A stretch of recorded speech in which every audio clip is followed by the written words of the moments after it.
After years of waiting for my father's apology, I realized his regret only appeared when he needed something from me. My name is Alex, I'm 34, and I grew up in a house where my father, Richard, carried authority like armor. He ran a small construction business, and his temper was something everyone in the family learned to navigate carefully. My younger sister, Emily, seemed to float through life without triggering his anger, while I was more sensitive, more cautious, always calculating my words to avoid conflict. Growing up, I often felt like I was tiptoeing across a floor full of hidden cracks, never fully sure when one of them would open beneath me. The last big fight I had with him happened when I was 26. I had landed a job opportunity across the country in Chicago and told him I planned to move. He exploded, not because he didn't care about me, but because the idea of me leaving the family business made him feel powerless. He yelled about loyalty, responsibility, about how I was being selfish, how he had built everything to support us and I was throwing it away. I remember him slamming the door so hard I flinched, my chest tight,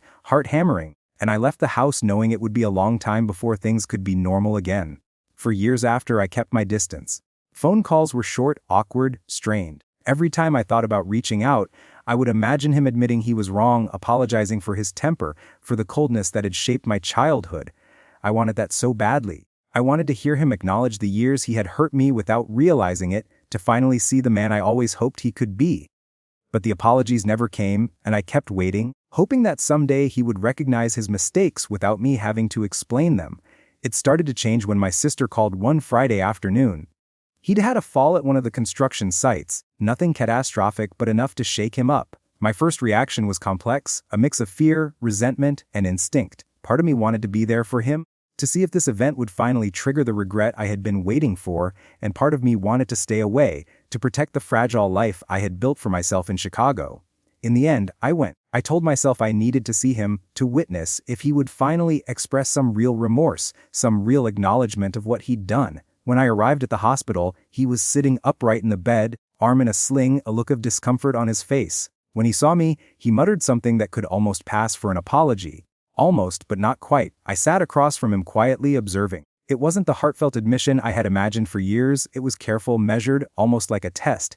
He seemed to be calculating my reaction, not truly expressing how he felt. For the first time, I started to notice a pattern I hadn't allowed myself to see before. Over the next several weeks, I visited him sporadically. Every time he needed something, guidance with a client, help with a financial issue, a favor from me, his voice softened, his demeanor humble. He would talk about wishing he had been more understanding in the past, how he hoped I could forgive him. But when there was nothing he needed, the apologies vanished, replaced by distance or frustration. It dawned on me slowly but clearly that his regret was not genuine, it was transactional. It became almost like a game I was unwillingly part of. I started keeping mental notes of his apologies versus his demands. The difference was stark. If I gave in to his requests, the remorse returned, pliable, easy to mold to whatever he needed. If I resisted, he became curt, frustrated, or distant. Each interaction left me angrier and sadder, realizing that the father I had longed for was not the one in front of me. Then came the day he asked for a substantial loan to cover an unexpected cost for the company. The subtle shift in his tone was unmistakable. The softened words, the careful phrasing, the measured expressions of regret. My chest tightened. This was all I had been waiting for, and it was exactly what I had feared. His regret appeared only when he needed something from me. I felt a mix of anger and clarity. For the first time, I stopped hoping for a genuine apology and started seeing him for who he truly was. It was painful, yes, but it was also liberating. I finally understood that the apologies I had been waiting for all these years were never going to come from the heart. They only came when he wanted something, and understanding that, painful as it was, finally gave me the power to stop waiting and start living my life on my own terms. The days after that loan request were tense. Every interaction with my father felt like a careful negotiation, a test of my patience and understanding. I started to notice it in small ways, the way he would soften his voice whenever I walked into a room, the way he would bring up past mistakes he never acknowledged before, all timed perfectly around the favors he needed. There was a pattern, one I could no longer ignore. His apologies, his expressions of regret, were never about me or the damage he had caused. They were tools, calibrated to manipulate the outcome in his favor. At first, I tried to rationalize it. Maybe he was stressed. Maybe his health scare had shaken him, and he was learning to express himself in the only way he knew how. I wanted to believe that there was some spark of genuine remorse behind those carefully crafted words. But the more I observed him, the more the truth became impossible to deny. Every apology, every gesture of regret coincided perfectly with a request or a need. If he didn't need anything, the warmth vanished. If I hesitated or said no, the regret would dissipate, replaced with irritation or cold indifference. It was during one of those days, while helping him organize some contracts for the company, that I finally confronted him. I asked directly why his apologies only ever appeared when he needed something, why his remorse seemed conditional. He froze, a moment of vulnerability crossing his face, but it was fleeting. Then he leaned back, crossed his arms, and said I was being unfair, that I was reading too much into things. He told me he had always done what he thought was best for the family and that I was exaggerating the situation. His words were calm, measured, but there was a subtle edge of defensiveness, the edge of someone who knew I was seeing the truth and hated it. I couldn't hold back anymore. I told him exactly what I had noticed, how every apology coincided with a request, how his expressions of regret were selective, and how this pattern had persisted for years. I spoke of the long nights I had spent hoping for a genuine acknowledgement of the past, only to realize that what I had been waiting for all these years was never going to come. He listened quietly, but I could see the discomfort in his eyes. He didn't deny the pattern, but he didn't admit fault either. Instead, he tried to shift the focus, bringing up my own perceived failings and reminding me of all the ways I had benefited from his support. For a moment, I felt that old frustration bubble up, the resentment I had carried since my college years. I realized that my desire for his genuine remorse had kept me tethered to a relationship that was fundamentally unbalanced. The more I tried to reconcile, the more I gave him the power to control my emotions. I understood then that waiting for his apology had been a way of hoping for validation from someone who was incapable of offering it unconditionally. After that confrontation, I decided to take a step back. I reduced my visits, limited our interactions to necessary conversations about the business, and began to focus more on my own life in Chicago. For the first time in years, I allowed myself to prioritize my own needs and feelings. I started journaling, reflecting on the years of conditional love and the patterns I had internalized. Each entry helped me untangle the threads of frustration, sadness, and hope that had been intertwined for decades. It wasn't easy. I felt a constant tug of war in my mind. Part of me longed for the father I had imagined, the one who would finally admit his mistakes and express genuine regret. Another part of me, the part that had grown stronger and more self-aware, recognized that this fantasy was holding me back. I realized that I needed to separate my expectations from reality to accept my father for who he was, someone capable of remorse only when it suited him, and incapable of unconditional apology. One evening I received a call from a distant relative who had heard about the hospital visit. She asked how my father was and what had happened. As I explained the situation, I felt a strange mixture of anger and relief. Explaining the truth aloud without sugarcoating it or hoping it would elicit a different response felt liberating. I wasn't seeking validation from my father anymore, I was reclaiming it for myself. I also began to see the ways his conditional behavior had shaped my life. I realized that so many of my decisions had been influenced by a desire to earn his approval. Choosing the right college, the right career, even the way I managed my personal relationships. Recognizing that gave me a strange sense of empowerment. I could no longer control him, nor could I make him feel regret or remorse on my terms, but I could control myself, my reactions, and the life I was building. Work in Chicago became my anchor. I focused on building projects, meeting clients, and establishing boundaries that allowed me to maintain some peace while staying involved with the family business on my own terms. Each phone call with my father became more transactional, less emotionally charged. He would ask for advice or updates, I would respond. The rest of the time we existed in parallel lines, in the same world, but not entangled in the same emotional space. Over time, I noticed a shift within myself. The weight of expectation began to lift, replaced with clarity and purpose. I stopped waiting for something that wasn't coming and started investing that energy into relationships and experiences that were genuine. I reconnected with friends I had neglected, pursued personal goals I had shelved, and allowed myself to explore the version of life I wanted, independent of my father's influence. Even with all this, there were moments of lingering sadness. I would catch myself imagining how different things could have been if he had truly acknowledged his mistakes, if he had expressed remorse without strings attached. Those moments were brief, though, and I learned to let them pass without clinging. I understood that the relationship I had hoped for was never going to exist, and holding on to that hope was only keeping me tethered to pain. By the end of the year, I had established a rhythm of distance and involvement that worked for me. I was present enough to participate in the family business, supportive enough to maintain civil relations, but distant enough to protect my own emotional health. I realized that accepting him for who he truly was, not who I wished he could be, was not a defeat, it was a victory, a step toward autonomy and emotional independence. After months of carefully observing his behavior and testing my own reactions, I realized that I couldn't keep living in this cycle. Every interaction with my father, Richard, felt like walking a tightrope over a canyon of manipulation. The apologies, the regret, the occasional moments of softness, they were never genuine. They were tools, weapons of convenience, and I had unknowingly allowed them to dictate my emotions and decisions for decades. It was time to set boundaries, to reclaim my life, and to confront him on my terms. The first step was a conversation I had been avoiding for years. I drove down to the family home one Friday afternoon, knowing that I couldn't leave again without having an honest discussion. I wanted him to understand exactly how his conditional remorse had affected me, but more importantly, I wanted to see if he could hear it without twisting it into guilt or blame. I arrived early, the sky gray and heavy with clouds, matching the knot of tension in my stomach. He answered the door with that familiar, slightly defensive posture, one arm crossed over his chest, the other holding a cup of coffee, eyes narrowing as if trying to measure my intent.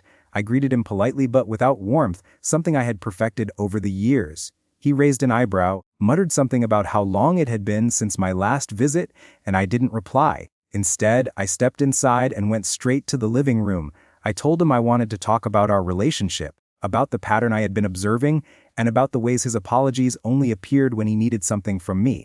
At first, he tried to deflect, claiming that I was overreacting and misinterpreting his words. I ignored the deflection, calmly repeating examples, specific incidents where he had sought a favor followed by a sudden, almost theatrical apology. I described how that pattern had left me questioning the authenticity of every expression of regret he had ever shown. His face shifted slightly, the familiar mask of control slipping for a brief moment. He admitted, indirectly, that he might have behaved poorly at times, but quickly added that I was being unfair to judge him by isolated incidents. I could see it in his eyes, a mix of irritation, defensiveness, and a flicker of something else, maybe recognition that he had been caught. But he couldn't bring himself to fully acknowledge it. I pressed on, describing the emotional toll it had taken on me. I told him about the nights I spent wondering if he would ever truly regret the way he had treated me, the moments I had doubted myself, the choices I had made in life trying to earn his approval. I explained that this pattern wasn't just inconvenient. It had shaped my self-esteem, my confidence, and my trust in others. I was careful to stay calm, to speak in a way that couldn't be twisted into blame. This was not about shaming him, it was about asserting my reality. By the end of the conversation, he was silent. The silence was heavy, filled with all the words he didn't say. I realized then that he might never be capable of the kind of unconditional apology I had wanted all my life. That didn't make me sad anymore, it made me free. Free to decide how much of him I wanted in my life, free to stop seeking validation from someone who was never going to give it on honest terms. Over the next few weeks, I began implementing boundaries. I limited my visits to matters of necessity like the business or urgent family issues. I stopped responding immediately to his calls when he wanted something. I created emotional space between us, and for the first time in decades, I felt like I was living for myself instead of performing for him. Each boundary I set felt like a brick added to the foundation of my independence. The first test came when he needed another loan, this time to cover an unexpected expense with a client. His tone was the same as before, soft, regretful, almost pleading, but I was prepared. I calmly told him I could not help this time. There was no yelling, no passive-aggressive undertones, only firm clarity. For a moment, he looked stunned, then irritated, but I didn't falter. I had learned that his attempts to evoke regret or guilt were just tactics, and I refused to give him that power anymore. As the months passed, our interactions stabilized in a way that was healthier for me. He remained a presence in my life, but one that I engaged with on my own terms. I realized that the love and respect I had sought from him had to come from myself first. I stopped waiting for him to change, stopped hoping for apologies that would never be unconditional. Instead, I focused on building relationships with people who were capable of authentic care, where trust and remorse were real and mutual. During this time, I also reflected on the years I had lost waiting for his validation. I grieved quietly for the father I had wanted, the connection that never existed. But I also celebrated the growth that had come from recognizing his limitations. I had learned resilience, self-respect, and the importance of setting boundaries. I had learned that waiting for someone else's remorse was a trap, and that true freedom came from acknowledging reality and asserting my own needs. One evening, I visited my sister Emily. We sat on the porch, sipping coffee as the sun dipped below the horizon. We talked about the past, about our father, and about the ways we had both navigated the complicated web of expectations and conditional love. She shared her own experiences, validating what I had observed and felt for years. It was a moment of connection and understanding that I hadn't realized I craved, a family bond not built on manipulation or expectation, but on honesty and mutual respect. It became clear that my father's regrets were never going to be unconditional. That didn't mean I had to let them control me. I was learning to exist outside of that cycle, to protect my own emotional health, and to choose carefully which relationships in my life were worth my energy. I had discovered that the power I had been seeking from him all along, acknowledgement, love, respect, was always something I could cultivate within myself. By the time the following year rolled around, I had settled into a rhythm that allowed me to maintain a relationship with my father without letting it define or control me. Richard was still the same man, calculating, strategic, and only remorseful when he needed something, but I no longer let his patterns dictate my emotions. I had learned to respond rather than react, to recognize the tactics for what they were, and to protect my boundaries without guilt. The freedom I felt was subtle at first, a quiet relief in the back of my mind that grew into a constant sense of control over my own life. Work in Chicago remained my anchor. I threw myself into projects, new client relationships, and my own professional growth. Each success reminded me that I didn't need his approval to validate my choices. I built a life that was independent, fulfilling, and grounded in self-respect. I even started seeing a woman named Clara, whose kindness and authenticity were a refreshing contrast to the conditional affection I had grown up with. Being with her reminded me that genuine connections existed and that not all relationships were built on manipulation or hidden agendas. Occasionally, my father would call or email asking for advice on the business. I responded selectively, setting clear boundaries. I would give professional input but nothing more. If his tone became manipulative or his words suggested remorse as a tool, I stayed firm, steering the conversation back to facts. There were moments when he would push, testing to see if I would slip into old patterns. Each time, I felt the same sense of calm control I hadn't experienced in decades. I was no longer the child waiting for validation. I was the adult deciding how much of him I would allow into my life.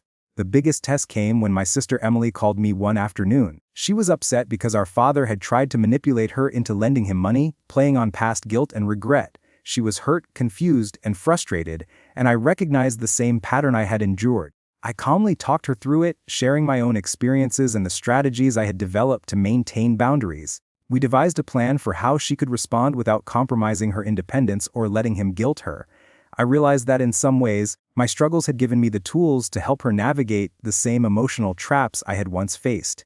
In these moments, I felt a deep sense of empowerment. The years of frustration and longing for unconditional apology had not been wasted. They had taught me patience, observation, and the importance of self-respect. I understood that my father's love, when it appeared, was transactional and conditional, but that didn't diminish my ability to cultivate love and respect in other areas of my life. I could choose the people I allowed to influence me, and I could recognize manipulation before it took root. One evening, I found myself reflecting on the past, sitting alone on the balcony of my apartment in Chicago, watching the city lights flicker like distant stars. I thought about the boy I had been, the young man desperate for his father's approval, and the adult I had become, someone capable of seeing reality clearly and protecting himself from unnecessary pain. I felt a mix of sadness for what could never be, but also profound relief for what I had gained. I was free from the need for conditional validation, free to pursue genuine relationships, and free to live my life on my own terms. Eventually, I realized that acceptance didn't mean excusing my father's behavior. It didn't mean I had to maintain a close relationship or pretend that past wounds had healed. Acceptance meant acknowledging reality, understanding his limitations, and deciding how to engage with him in a way that preserved my own emotional health. It meant no longer hoping for a genuine apology that would never come and instead focusing on the love and respect I could cultivate in other relationships. This clarity reshaped how I approached all relationships. With friends, colleagues, and Clara, I no longer tolerated manipulation or conditional affection. I communicated openly, set boundaries clearly, and walked away from situations that didn't serve mutual respect. For the first time, I felt a sense of agency and confidence that had been absent for most of my life. I realized that my father's regrets had never defined me, my choices, my boundaries, and my capacity for authentic connection did. Over time, our interactions became minimal but civil. He knew he couldn't manipulate me anymore, and I knew I didn't need to seek his approval. Occasionally, I would call or visit for family matters, but I was careful to protect my space and prioritize my own well-being. In these moments, I felt a quiet satisfaction, a sense of balance that had eluded me for years. I had learned that love and respect are not earned by enduring conditional remorse, they are cultivated through honesty, empathy, and mutual care. Looking back, the years of waiting for an apology had been painful, but they had also been transformative. I had learned to observe, to recognize patterns, to assert my boundaries, and to reclaim my sense of self. I realized that my father's regret was never truly mine to claim. It was a reflection of his needs, not my worth. And finally, I understood that the true measure of my value was not in his conditional remorse, but in my ability to live authentically, to cultivate genuine relationships, and to protect the life I had built for myself. I no longer waited for something that would never come. I stopped hoping for validation from a source incapable of providing it. I had reclaimed my life, and in doing so, I discovered that the freedom I had longed for was never dependent on him. It was always within me, waiting for me to finally see it and claim it as my own. And for the first time, I truly felt whole.